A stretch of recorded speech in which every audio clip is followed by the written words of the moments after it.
একটা হাদিসে আছে বেশিরভাগ মেয়ে জাহান্নামের যাওয়ার অন্যতম কারণ হচ্ছে তারা স্বামীর সাথে কুফুরি করে। কি করে? মানে সারা জীবন স্বামী ভালোবেসে যায়, ভরণ পোষণ দিয়ে যায়, সব চাহিদা পূরণ করে যায়, একদিন দেখবেন কথা কাটাকাটি হয়েছে, ওই দিন বলে বসবে যে তোমার কাছে আমি কিচ্ছু পাই নাই সারা জীবন। এই যে কুফুরি, এই কারণে তারা জাহান্নামে যেতে পারে বেশি। আল্লাহ হেফাজত করুন। আমি আরেকটা কারণ হচ্ছে যে বেপর্দা। আপনাকে 4টা মূলনীতি ফলো করতে হবে। 1, এমন কোনো পোশাক পরবেন না যে পোশাকটা আটো সাটো, যেটা পরলে আপনার গায়ের কাঠামো বোঝা যায়। 2 নম্বর, এমন পোশাক পরা যাবে না যে পোশাকটা পরলে বাহির থেকে ভিতরের অঙ্গ দেখা যায়।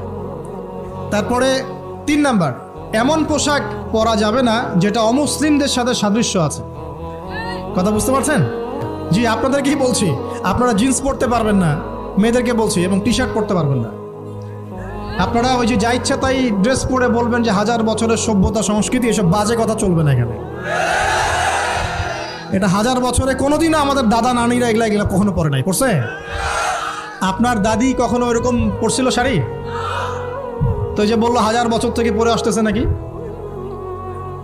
সুবহানাল্লাহ। তো এখানে বিষয়টা হচ্ছে পুরুষ মেয়ের পোশাক পরতে পারবে না, মেয়ে পুরুষের পোশাক পড়তে পারবে না। আমি খুব সংক্ষিপ্ত করে আপনাকে কোরআন সুন্নাহ থেকে 4টা মূলনীতি বলে দিলাম।